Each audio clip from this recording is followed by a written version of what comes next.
Hello viewers, আসসালামু আলাইকুম। আজ আপনাদের আমি দেখাবো একটি আকর্ষণীয় জিনিস। দেখেন, আপনারা এটা দেখছেন, মনে হচ্ছে একটা রোবট, কিন্তু এটা কী দিয়ে তৈরি হয়েছে, কেন হয়েছে সেটা অনেকে জানেন না।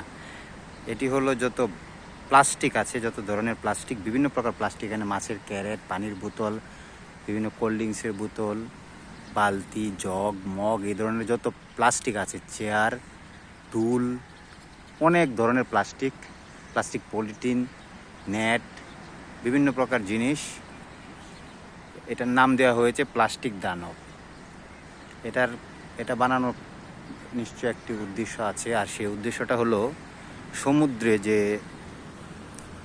জলজ প্রাণীগুলো আছে, বিভিন্ন প্রকার মাছ, কচ্ছপ, কাঁকড়া, এই ধরনের প্রাণীগুলা এই প্লাস্টিকের জন্য অনেক ক্ষতিগ্রস্ত হয়ে থাকেন।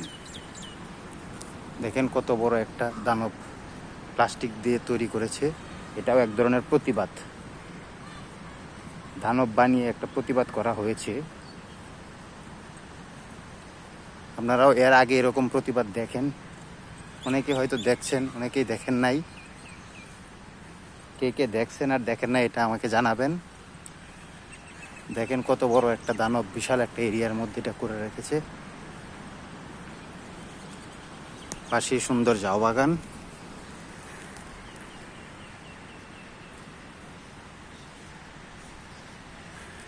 একদম সমুদ্রের পাশেই আপনারা দেখতে পাচ্ছেন, সমুদ্রের পাশে এই দানবটি তৈরি করা।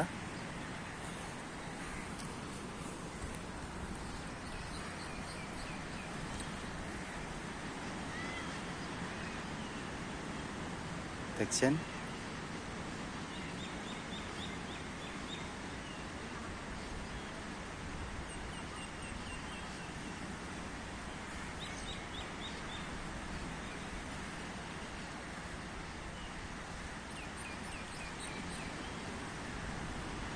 ওনাদের আবার একটি স্লোগান আছে, এই দানব জন্মাবে না আর প্লাস্টিক সিরাইলকে করতে হবে সবার।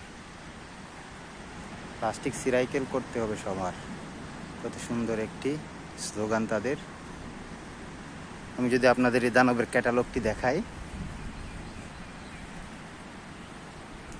দেখেন কত সুন্দরভাবে তৈরি করা হয়েছে। দানবটি বানানোর পর এটার ছবি উঠে এভাবে রাখা হয়েছে। ভিউয়ার্স, এই প্লাস্টিকের জন্য সমুদ্রে কী কী ক্ষয়ক্ষতি হয়? 86% হচ্ছে কচ্ছপ, 44% পাখি এবং 43% মেরুদণ্ডহীন প্রাণী ক্ষতিগ্রস্ত হয় সমুদ্রে প্লাস্টিক আবর্জনার জন্য। আসলে ওনারা যে কাজটি করেছেন, সুন্দর একটি কাজ করেছেন। বিদ্যানন্দ জেলা প্রশাসন কক্সবাজারের উদ্যোগে এটি হয়েছে। অসাধারণ একটি প্রতিবাদ। আপনাদের কাছে কেমন লাগলো আপনারা জানাবেন। অনেকটা এরিয়া নিয়ে তারা একটা গোল চক্করের মতো করে এটার মাঝখানে এই দানবটি তৈরি করেছেন। ভিডিওটি ভালো লাগলে আমাদের পাশেই থাকবেন, নতুন নতুন ভিডিও আরও দেখবেন। ভালো লাগলে শেয়ার করে দিবেন। ধন্যবাদ। আসসালামু আলাইকুম।